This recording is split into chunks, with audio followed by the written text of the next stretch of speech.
this could be one of the areas they can focus in. Probably they can have students, have free transport to be exposed to what NALIS really offers. Because other students who are not disabled are exposed to it. So I think that they could do that. Well, really and truly, I think NALIS does offer transport for visually impaired persons. So Timothy, could you fill us in with some of that information? All right. Rightly, as you are saying, NALIS does provide service for individuals who are visually impaired, or as they call it, VIP individuals, visually impaired persons, and they have a transport service available. And unfortunately, this service is not available to all the libraries because of the fact that all the libraries, they are not equipped with the technology and the services to facilitate individuals with visual impairment. However, what they advise is that individuals who wish to access the services available at the libraries that were mentioned before, the National Library in Port of Spain, ARIMA, the Carnegie Free Library in San Fernando, Maloney, Point Fortin, and Princestown, you can contact them and they would try to provide the transport for you so that you can get to and from these libraries where the services are available. Yeah, but for that to happen, you would have to know beforehand and make arrangements. So if a visually impaired person wants information now, that would be a hindrance. Exactly. And the reality is that while this service is available, not many people who need these services or who need to access the services, they are aware of it. Right, yes. All right. So then this by itself presents a hindrance or a problem in terms of accessing the services that are available. Because as I was saying before, it's only via this program, this course we're doing, that's how I became exposed. What about those who have relatives who are visually impaired and who would want them to benefit from these facilities? So, I think greater exposure needs to be given to the general public as to what's being offered at NALIS in Port of Spain. If I'm not mistaken, because of the interconnection now with all the libraries, all NALIS branches, I believe that if individuals need to get a book, or if they go to the librarian and they present the librarian with a special need, or that they inform the librarian that they have a special need, arrangements can be made to get the books or the materials from whichever library they are housed to that library so that the individuals can have access. The limitation to that, though, is that they would not have ready access to it. They would have to wait a little while for them to make arrangement to get the book from one library to their the library closest to them. They make the arrangement, the personnel at the library, but it will take a while, probably a week or so, to get it from one branch to the next. And also, you could drop it back at the branch where you are at or closest to you, and they would make arrangement to send it back to where it was borrowed from. Okay, great. I guess that would be feasible, seeing that if we have, say, 2 persons in the Point Fortin area, I don't think they will come to Point Fortin for just 2 persons, so that arrangement will be more beneficial. And while we are speaking here, what impressed me the most was this guy, our tour guide, Rishi, how he was able to use the equipment and the facilities there at the library to help those that come in with disabilities. It has also caused me to reflect on someone that I'm quite familiar with, who is hearing and speech impaired, and he wasn't exposed to these facilities. I think when persons with disabilities are not given the opportunities, they are deprived or restricted in their development as individuals, and that they are unable to pursue careers and develop themselves to be independent. So I think I'm really happy that the government have seen the need for NALIS to have support services for persons with disabilities. I hope that more services are offered then, so that persons can access them and be more functional in society. I was, in Otto, I was really impressed with the Duxbury program and the Embosser, which converted text to Braille. Yes.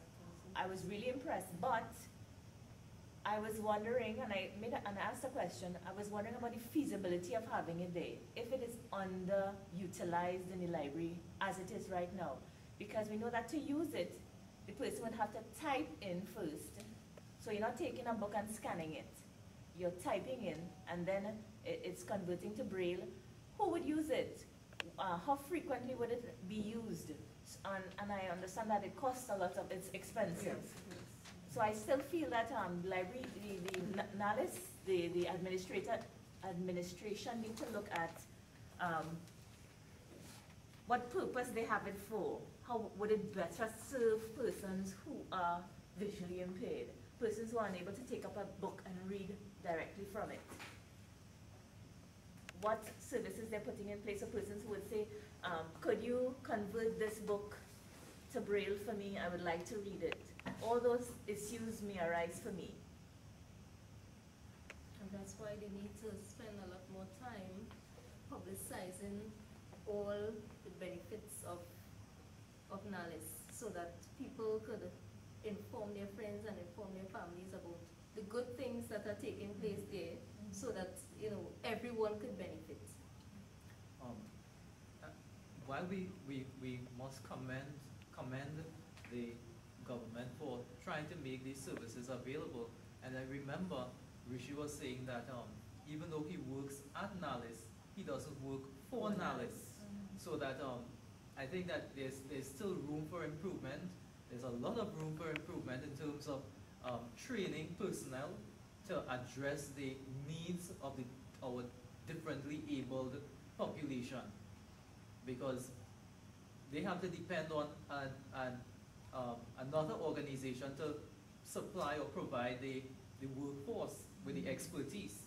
And if that organization was not in place to provide the individuals with expertise, then who would be there? And today or tomorrow, if that organization closes and they cannot pay these individuals like Rishi, who would be there to provide these services? So that a step needs, some measure needs to be put in place so that more individuals with expertise in these areas can be trained sufficiently to facilitate not just the National Library in Port of Spain, but all the other public libraries throughout Trinidad and Tobago. Yes, would anyone else like to add? Yes, I remember I must mention the appreciation of the tour, and the tour guide himself, Rishi. Now, Rishi is a disabled person, but after a few minutes you didn't even feel as though you were in the presence of a disabled person. The way he was so articulate and the way he used his space, he had a cane, and that sometimes he would use it and sometimes he wouldn't use it, and he was so comfortable with his disability. Now he was able to carry on this tour without notice so fluently, and carry his way around, and Carla, as you were mentioning about how he was able to manipulate the keyboard even faster than some persons who are sighted. Right, but another thing impressed me is how he called, you know, sometimes we are tempted, even though we have exposure to special ed, we call people disabled and we call others normal. He referred to the ones who have vision as sighted people. They didn't say, well, blind people and normal people. They said blind people as well as sighted persons. And I'm seeing that I was able to reflect on the first course we did, which was Survey of Exceptionalities, where we understood the difference between handicapism as well as possessing a disability. And with these technologies available, we can see that we can move away from handicapism, and while those persons will still have the disabilities, They don't have to be handicapped. exactly, they don't have to be handicapped because they are able to function in society.